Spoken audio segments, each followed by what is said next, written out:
ज़िंदगी जो है आज है। मशहूर एप्पल कंपनी के सर्जक स्टीव जॉब की ज़िंदगी में वर्ष 2003 में एक मोड़ आया। उन्हें पता चला कि उन्हें कैंसर है।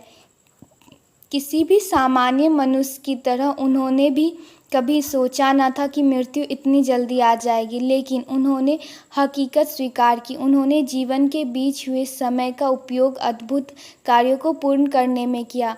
वर्ष 2005 में स्टैनफोर्ड यूनिवर्सिटी के समारोह में स्टीव जॉब ने अत्यंत प्रेरणास्पद वक्तव्य दिया।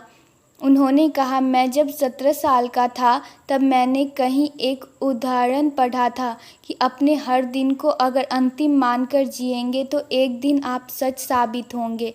इस कथन में मैंने मन पर बड़ा असर किया और उस दिन से पिछले 33 सालों में हर रोज़ सुबह आईने में देखकर खुद से पूछता, अगर आज का दिन मेरी ज़िंदगी का अंतिम दिन है तो आज मैं करने जा रहा हूँ, क्या वही करता रहूँगा? अगर कई दिनों तक इस सवाल का जवाब नहीं मिलते रहे तो मुझे समझ आ जाता है कि ऐसी कोई बात ज़रूरी है जिससे मुझे परिवर्तन लगे की ज़रूरत है। कुछ ही दिनों में मृत्यु होने की बात में मुझे ज़िंदगी में कई ज़रूरी निर्णय लेने में मदद की। अगर आपका समय सीमित है तो उससे और किसी के जीवन की तरह जीने में बर्बाद ना करें। शायद इसी समझ के बदौलत आईफोन, आईपैड, मैकबुक और एप्पल टीवी जैसे 21वीं सदी के खास आविष्कारों का जन्म हुआ होगा। कई लोगों का एक सामान्य अनुभव ऐसा होता है कि जब डेडलाइन नज़दीक आती है तो काम के प्रति गंभीरता, एकाग्रता और कार्यक्षमता में इजाफा हो जाता है।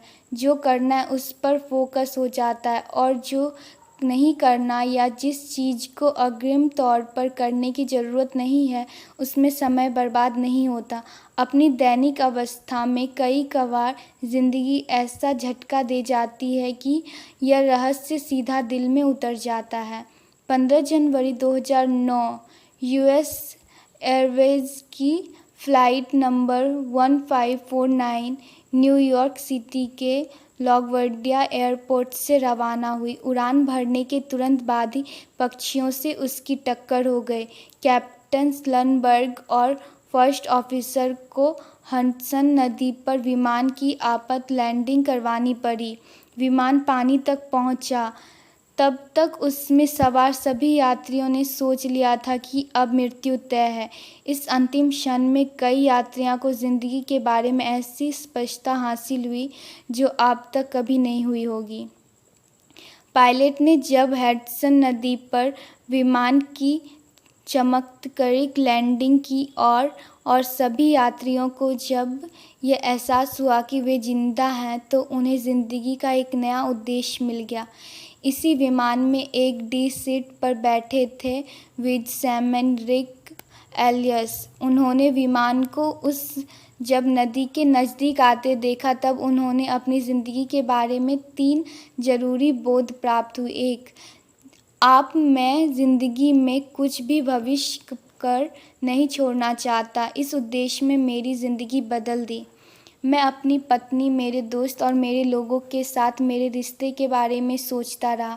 इन संबंधों के बारे में सोचने के बाद मैंने अपनी ज़िंदगी की नकारात्मक ऊर्जा को दूर करने का निर्णय लिया। मुझे उसमें संपूर्ण सफलता तो नहीं मिली, लेकिन पहले से ज़्यादा सुधार ज़रूर हुआ।